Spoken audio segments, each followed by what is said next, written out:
Nakatakdang maghain ng motion for reconsideration ng Kamara sa naging desisyon ng Korte Suprema sa impeachment complaint laban po kay Vice President Sara Duterte. Una nang inalmahan ng Kamara ang plano ng Senado na pagbotohan na rin ngayong linggo kung itutuloy nga bang impeachment o hindi. Ang giit kasi ng mababang kapulungan, dapat irespeto ng mga senador ang due process at hintayin ang magiging pinal na desisyon ng Korte sa motion bago ituloy ang botohan. Ayon po kay House Committee on Good Governance and Public Accountability Chair Joel Chua, gagawin nila ang lahat ng kanilang makakaya ukol sa issue. Yan ay kahit pa magdesisyon ng Senado, natuldukan na ang paglilitis laban po sa Vice Presidente. Alam mo, sa totoo lang, Manong Ted, siyempre malamang nakahinga rin sila ng maluwag dahil alam naman natin from the very beginning yung kanilang mga saloobin pagdating po dito. Hindi naman po ako magtataka kung ganun po ang maging resulta ng kanilang botohan.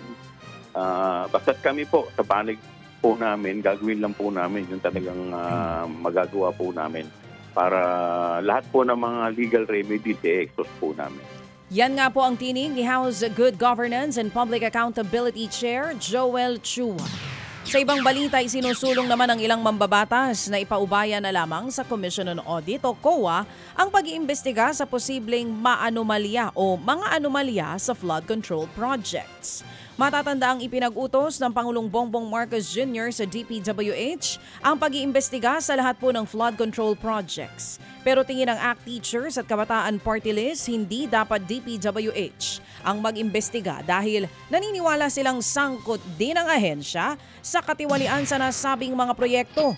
Para naman sa dating commissioner ng COA na si Professor Heidi Mendoza, mahihirapan ng COA na i-audit ang mga proyekto dahil kailangan ng dagdag na tao at kagamitan para isa-isang tignan ng mga proyekto.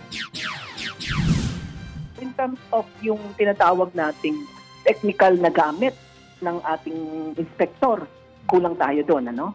To mention na sobrang dami ng kailangan auditin, daming trabaho ng auditors, pero syempre, minsan kokonti yung auditors. Yung evaluation dapat ng kontrata kasama yung pag-aaral ng feasibility study, ano?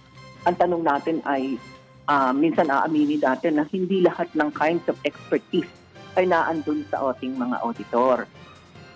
Yan nga po ang tinig ni dating Commission on Audit Commissioner Heidi Mendoza. Samantala, iminungkahi naman ni Manila Mayor Isko Moreno na ilipat na lamang sa mga lokal na pamahalaan ang operasyon at maintenance ng mga flood control project. Ayon po sa alkalde, kung mangyari ito, wala nang pwede pang ituro kundi ang mga alkalde sa palpak na mga nasabing proyekto. Aminado naman si Moreno na hindi rin natiyak kung epektibo sa lahat ng LGU ang kanyang panawagan. Pero kung matutuloy raw ang ganitong sistema, mas madali umanong mapapanagot ang mga tiwaling opisyal. Whoever knows their geography, whoever knows their constituency, whoever knows their people, it's the local government chief executive. Yung problema ng kalsada at yung paulit-ulit na problema ng mga ilog, ng mga creek, riverside, and so laging governor and mayor because yan ang laging nasa locality. Preferably, para isa na lang ang iyohoyo, isa na lang ang mananagot, isa na lang ang pupugutan ng ulo ng taong bayan, let the local chief executive manage, operate, and build it. Yan nga po ang tinig ni Manila Mayor Isko Moreno.